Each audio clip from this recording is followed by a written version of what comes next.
Now, famously, during the production of this movie, not only did Simon West not return to direct, but Brian V. Friedman, who was a writer and his writing team from the first film, didn't return either. Instead, one of the other writers for this movie was a guy named, screenwriter for this one, I can't figure his name. But the story for this one was actually written by Stephen A. D'Souza and James Hart. Stephen A. D'Souza, like I mentioned before, was mainly known for writing films like the original Die Hard. He was one of the writers on Commando, the Arnold Schwarzenegger action movie. He also wrote and directed the Street Fighter movie, and was also one of the co-writers on the 1995 Judge Dredd movie. Those two movies are not very Die Hard and Commando are beloved movies, but Street Fighter and Judge Dredd are not very well liked movies, especially by critics at the time anyway. He also wrote Knockoff too. Steven D'Souza also wrote Knockoff, and he was also one of the writers for the infamous Better Call Saul Flea, which feeling this movie I think kind of derailed Steven D'Souza's writing and screenwriting career.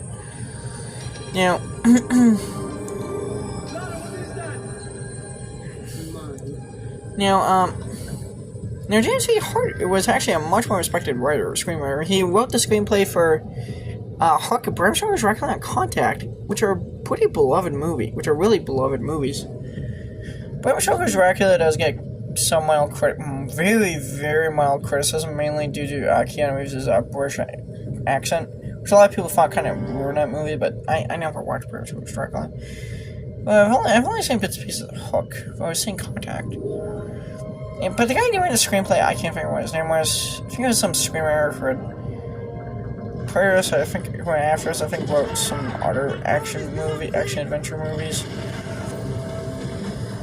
Now, he ended up on, after this film, his career tanked as a director. I mean, he didn't really do hardly anything after this. It's pretty much like, he pretty much went in the same Hollywood exile that Stephen Norrington went into after post-Exclusive Short Gentleman. Yeah, I mean,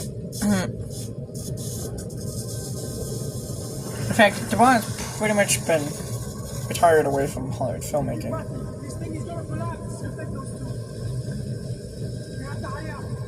And here's this guy, you see these guys that have harpoon guns. Here's where Laura, she grabs the orb. This guy, Laura gets stung. Hard.